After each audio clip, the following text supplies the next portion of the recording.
Dalam 10 pertandingan pertama di semua kompetisi, Arne Slot berhasil membawa Liverpool ke 9 kemenangan, mencetak 25 gol dan hanya kebobolan 5. Start terbaik untuk manajer baru dalam sejarah Liverpool. Tapi untuk para fans Ipul di luar sana, pastinya udah sering dengar kata-kata ini. Liverpool mah belum ketemu musuh gede, belum ketemu musuh sulit. Ini baru awal-awal aja dan belum ketemu Big Six, belum ketemu Madrid. Dan untuk semua orang yang ngomong gitu, gue mau kasih tahu sesuatu nih ke lu semua. Kalau misalkan lu itu bener.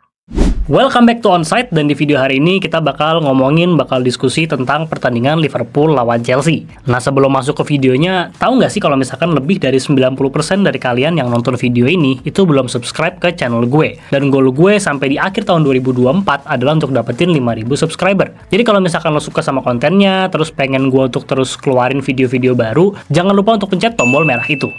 Pada kenyataannya, terlepas dari start luar biasa Arne Slot, sebelum ketemu sama Chelsea pada hari Minggu kemarin, Liverpool emang belum melawan tim papan atas. Selain Chelsea, satu-satunya tim yang masuk ke 10 besar di Liga yang udah dilawan sama Liverpool adalah AC Milan. Sisanya lawan Liverpool termasuk MU, itu saat ini nggak masuk ke dalam 10 besar di Liga mereka masing-masing. Ini juga termasuk lawan-lawannya Liverpool di UCL dan di Carabao Cup ya. Dan ini tuh bukan berarti kalau misalkan kita harus mendiskreditkan Arne Slot dari pencapaian dia di Liverpool saat ini ya. Tapi ini tuh lebih ke sadar terhadap realita bahwa Liverpool tuh belum benar-benar teruji musim ini. Tapi kembali lagi ke match Liverpool lawan Chelsea yang berakhir dengan kemenangan bagi tuan rumah dengan skor 2-1 di Anfield. Selama berturut-turut, Curtis Jones menjadi starter lagi di pertandingan IPL ini. Dan memang dia man of the match di pertandingan ini, sebuah penampilan berkelas yang sempurna, baik itu secara menyerang maupun secara bertahan. Jones dapat rating 8,7 dari FOTMOB berkat penalti yang dia menangkan sekaligus gol kemenangan yang dia cetak, yang nantinya bakal kita obrolin lebih dalam lagi. Selama 81 menit di lapangan, Jones mendapatkan 90% accurate passes dengan total 37/41, menciptakan 2 chance dengan total 56 touch. Jones juga memberikan operan ke final third ya sebanyak 6 kali dengan 2 accurate long ball dan 1 successful dribble. Ditambah dengan 2 tackle, 1 block yang crucial banget, 1 interception, dan 6 recovery, ini benar-benar penampilan yang nyaris sempurna buat Curtis Jones. Di babak pertama, seperti biasa, Liverpool menerapkan pressing dengan formasi 4-2-4 ya, untuk melakukan high press lawan Chelsea. Dan sejujurnya, selama pertandingan ini, terutama di babak pertama, pressing Liverpool tuh nggak begitu efektif gitu. Ambil contoh dari klip ini, di mana Liverpool dedikasikan 4 orang untuk lini pertama. Ini emang efektif sih untuk ngunci Chelsea, sehingga mereka tuh nggak bisa main lebar ke fullbacks mereka atau ke winger mereka. Tapi ini juga ngebuka ruang di area-area sentral ini. Double pivot Liverpool tuh nggak mungkin bisa nge-cover area seluas ini dengan double pivot Chelsea di depan mereka dan juga dengan Cole Palmer dan Gusto yang ada di belakang mereka.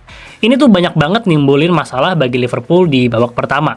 Contoh kedua ada di klip ini, bagaimana Lavia yang emang tampil bagus banget sih di babak pertama, bisa langsung kasih bola ke area sayap setelah lewatin line 1 dari pressingan Liverpool lewat jalur tengah. Ini kemudian menciptakan skenario 1v1 bagi Chelsea yang berbahaya. Liverpool di babak pertama banyak melakukan build up dengan formasi dasar 4-3-3 ya. Dan ini tuh juga sebenarnya nimbulin banyak masalah buat mereka sendiri. Terutama karena Chelsea melakukan pressing dengan formasi 4-4-2. Liverpool ninggalin gap yang besar di tengah, yang ngasih kesempatan bagi Chelsea untuk menerapkan pressing line 1 mereka. Hal ini tuh kemudian emang diubah ya seiring dengan berjalannya waktu, seiring dengan berjalannya pertandingan, menjadi 2-3-2-3. Emang aneh sih ini kalau dibacain, tapi emang kurang lebih kayak gini lah Verstappen Liverpool. Dengan Trent dan Robo yang maju lebih tinggi dan Gravenberch yang turun lebih deep. Jones dan Szoboszlai mengisi di area tengah untuk menghubungin defense ke attack. Atau kayak di momen seperti ini, di mana Liverpool bermain dengan 3 back, antara Szoboszlai atau Jones itu yang pindah dan masuk ke area sayap kiri dengan Trent di sayap kanan. Dan inilah di mana Liverpool benar-benar bisa nemuin banyak kontrol di pertandingan itu, karena mereka nge-stretch Chelsea dengan overload di area sayap, dan ini ngasih winger Liverpool kayak Salah terutama kesempatan untuk melakukan one-on-one dengan fullbacks Chelsea. Gusto yang mengawali pertandingan sebagai inverted left back juga menurut gue tampil cukup bagus untuk ngandangin dan di beberapa momen bahkan berhasil ngeredam Salah. Ini harus diapresiasi sih, karena nggak gampang loh lawan Salah, apalagi untuk pemain yang bermain di luar posisi natural mereka. Dengan setup pressing Chelsea yang nggak banyak kasih ruang buat Liverpool, di pertandingan ini Liverpool banyak memilih untuk memainkan long ball ke area sayap, terutama ke arah Salah. Bisa dilihat dari klip ini bagaimana kalau dalam setup 1v1, Salah tuh emang bagus dan berbahaya banget. Ini terbukti juga dengan penalti yang dimenangkan oleh Jones di babak pertama. Long ball dari Konate yang di-recycle sama Jones, yang BTW di sini tuh nunjukin seberapa influentialnya Jones ya di pertandingan ini untuk bisa menangin second ball dan ngelepas Salah di area wing. Dan gak cuma sampai di situ, dedikasi Jones untuk masuk ke kotak penalti dan menarik foul dari Colwill ini crucial banget. Bener-bener box to box rasa Wijnaldum. Impact Jones juga terlihat lagi beberapa menit setelah gol itu. Bola dari Szoboszlai yang seharusnya di posisi ini tuh jatuh ke tangan pemain Chelsea berhasil dimenangin oleh Jones. Momen-momen kayak gini tuh yang bikin Jones itu bener-bener nunjukin impact dia di tim Liverpool ini. Dan nggak sampai di situ aja, dia berhasil lakuin 1-2 juga dengan Nunes dan kasih bola ke Salah, yang berhasil kasih umpan ke Gakpo untuk cetak gol. Ini emang offside sih, dan emang di sini jelas bahwa Jones itu kelamaan pegang bolanya. Penyakit yang dari dulu itu nggak sembuh-sembuh, malahan nular ke Szoboszlai. Tapi ini nunjukin sih kalau misalkan Jones tuh emang bener-bener bersinar dan banyak berkontribusi di pertandingan ini. Satu hal dari strateginya Arne Slot di pertandingan lawan Chelsea ini yang perlu kita perhatikan adalah work rate dan tanggung jawab dari pemain midfield di Liverpool. Di saat build up dengan 3 back, sisi sayap kanan kan diisi oleh Trent yang kadang juga invert. Sementara sisi kirinya ini kan bolong harusnya. Nah, gue yakin Jones ini diinstruksikan oleh Arne Slot untuk masuk ke posisi lebar ini dan kasih Liverpool opsi di area sayap untuk keluar dari pressingan Chelsea. Kita bisa lihat juga dari pergerakan Jones yang tadi ya. Dan lagi-lagi ini tuh ngegambarin semua tanggung jawab yang dimiliki oleh Jones di pertandingan ini. Saat Chelsea mengunci area sayap Liverpool, Jones harus turun dan jadi tandeman Gravenberch di pivot. Saat Liverpool dikunci di tengah, Jones harus jadi opsi untuk sisi lebar sebelah kiri. Jones juga harus punya tanggung jawab yang sama dengan Szoboszlai untuk menangin second ball, dan dia juga punya tugas untuk naik turun lapangan. Ini juga terlihat dari heatmap Jones yang berada di seluruh sisi kiri Liverpool, menunjukkan kalau ini emang sebuah performa yang gila ya dari Jones. Melalui Jota yang sayangnya cedera, kita jadi bisa ngelihat sebenarnya impact apa sih yang dibawa oleh Darwin Núñez di tim Liverpool ini. Kepribadiannya dia yang agresif, kemampuan dia untuk mendisrupt musuh, kemampuan dia untuk melakukan pressing, dan bahkan untuk turun ke bawah. Itu berguna banget untuk ngebikin kacau tim yang mau punya banyak kontrol kayak Chelsea gini. Ambil contoh di klip ini, bagaimana dia turun untuk menangin bola di area yang crucial, terus bisa kasih passing yang cantik banget untuk Gakpo. Kemampuan yang mulai ditunjukkan oleh Darwin di bawah Arne Slot. Di babak kedua, Liverpool mengubah formasi press mereka, jadi lebih mirip dengan 4-2-3-1, dengan harapan mereka bisa nge-cover lini tengah Chelsea dan menutup Lavia dan Caicedo. Tapi ini malah justru berujung buruk bagi Ipul, karena ini tuh ngebuka lebih banyak ruang untuk Palmer dan Gusto di area half space. Dan Chelsea tuh berhasil memanfaatkan ini dengan sangat baik ya. Ketimbang main langsung lewat tengah, Chelsea pilih untuk menggunakan area sayap dan half space untuk lewatin press Liverpool, kemudian masuk ke area tengah. Dan ini tuh terlihat dari gol yang diciptakan oleh Nicholas Jackson.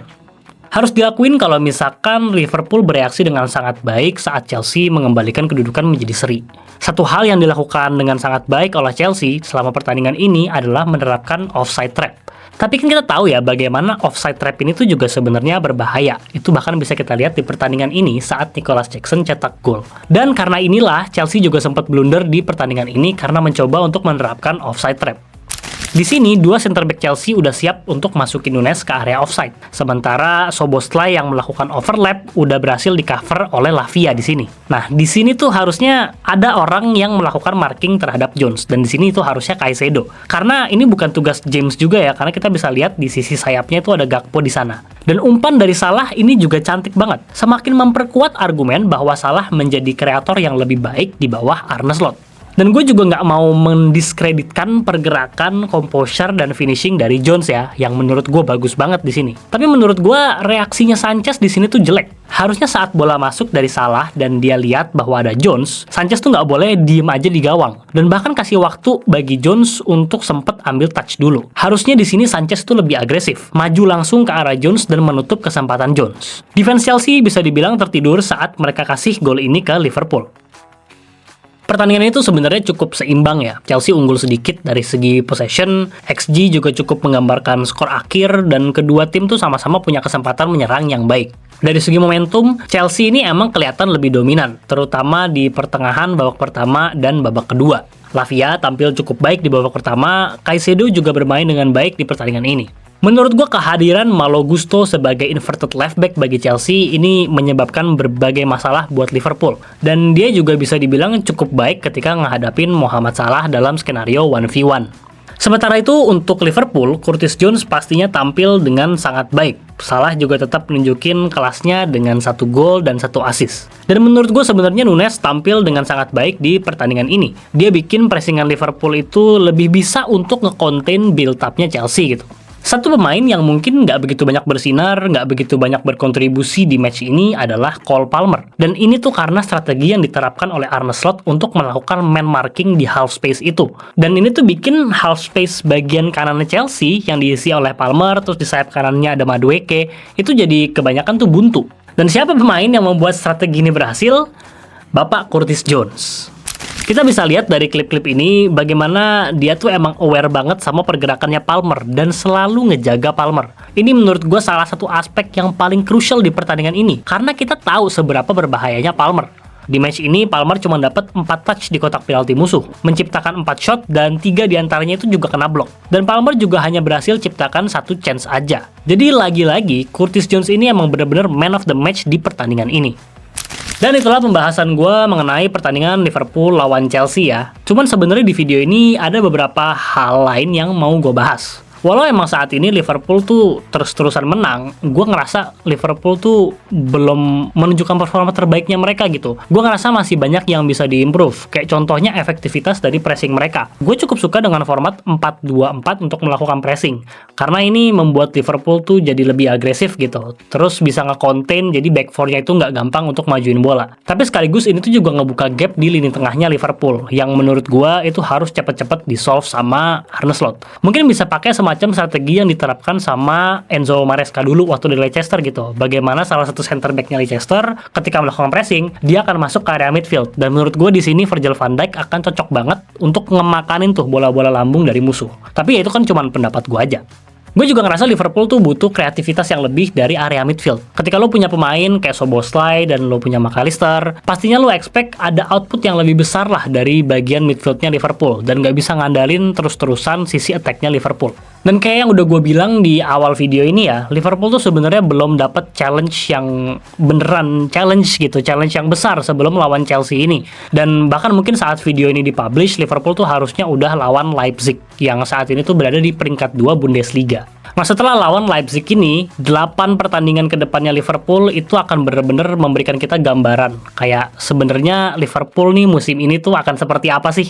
Setelah lawan Leipzig, mereka akan dijamu oleh Arsenal di Emirates Stadium. Habis itu mereka pergi ke Amex Stadium untuk lawan Brighton di Carabao Cup, yang diikuti dengan match lawan Brighton lagi di Liga Inggris. Terus dilanjutin dengan pertandingan lawan Leverkusen dan Aston Villa, sebelum akhirnya Liverpool akan dijamu oleh Southampton, yang saat ini duduk di peringkat 19. Habis itu Liverpool bakal menyambut Real Madrid dan Manchester City di Anfield.